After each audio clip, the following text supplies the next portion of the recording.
Hey guys, I'm Layla. Welcome to Raid Lore Stories. Today's lore story is going to prove Taros the Fierce, as voted by Twitch chat. One of the specialty champs added into Raid for support for the Ukraine, right? So hope you guys enjoy his lore story. Once a stable boy of no renown, Taros was trained as a soldier after being drafted into an army of Count Iridir, known to many as Iridir the Sly, behind his back. While he lived, Iridir was infamous for his implication in crimes apparently committed by various higher-ranking bannerlords he served under. While his then-lords were often found guilty, Iridir explained any charges direct against himself away with effective alibis and a lack of discernible motive. Though considered untrustworthy, he proved to be an effective, loyal magistrate, ruling justly and largely without incident. Indeed, he was known for being able to turn seemingly unusable land into a profitable fiefdom. This all came to an end when he chose to use a man called Taros in a plot to incite conflict with a neighboring lord, Sersul the Thunder.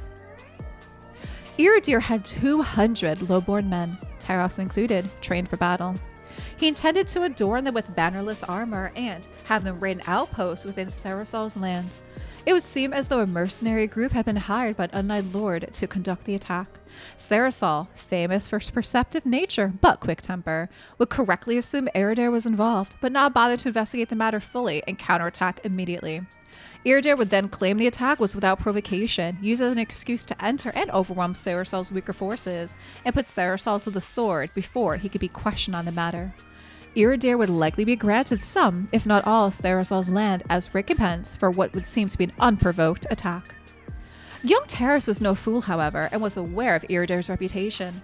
Accepting the training, he proved a talented leader and was placed in command of the force. But when his orders arrived, Taros deserted as soon as he was able.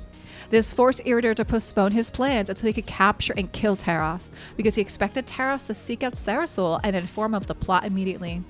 Iridir forewarned his network of spies and assassins, known in hushed tones as Iridir's Whisperers, of Taros' most likely next move. But Taros was craftier than Lord Iridir could have ever envisioned for a mere stable boy.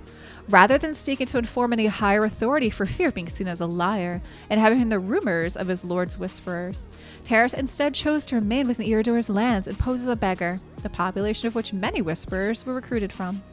Muddying his face, growing out his beard, and running filth through his hair proved an effective enough disguise. Taros was quickly adopted into the Whisperer's circle by a clueless novice and was kept abreast of all his own supposed sightings, at times delivering false notice of his own movements to his fellow Whisperers. After several weeks, Taros claimed to know where he himself was hiding, but refused to divulge information to any but Iridir himself. Smuggled to the Lord's Keep in the dead of night to a secret meeting, he revealed his identity to the horror of the unsuspecting Iridir and quickly cut down the Lord and his sole guard. He then fled into the night, safe in the knowledge he had rid the world of a duplicitous schemer and secured his own immediate safety. But life did not become easier for Taros immediately. He wandered, avoiding any major settlements for fear of discovery, hunting as best he could with the little experience he had. He eventually stumbled his way into the hamlet known as Oakfell, east of Durham Forest, where he collapsed from hunger. The folk who dwelt there fed and clothed him as though he were one of their own. Once his strength returned, he served them as a town guard until he had trained enough with the local men to look after themselves, and he took his leave. From there, Taros roamed Teleria as a sellsword under several false names, often hear greatly exaggerated versions of his own tale from the mouths of bards. He lived this way for several decades, perfecting his fighting techniques, taking only contracts issued from reputable sources, and living free. He grew old and stoic, but never forgot the plight of those like him, those who had to fight for their lot in life. It was in these later years that he met one Marichka the Unbreakable, and their fates changed forever. Well, I have to say, I do like this story. I like what they did with Taros. Very, very nice story. Guys, drop me a comment down below what you think for the story for Taros the Fierce, and thank you so much for watching.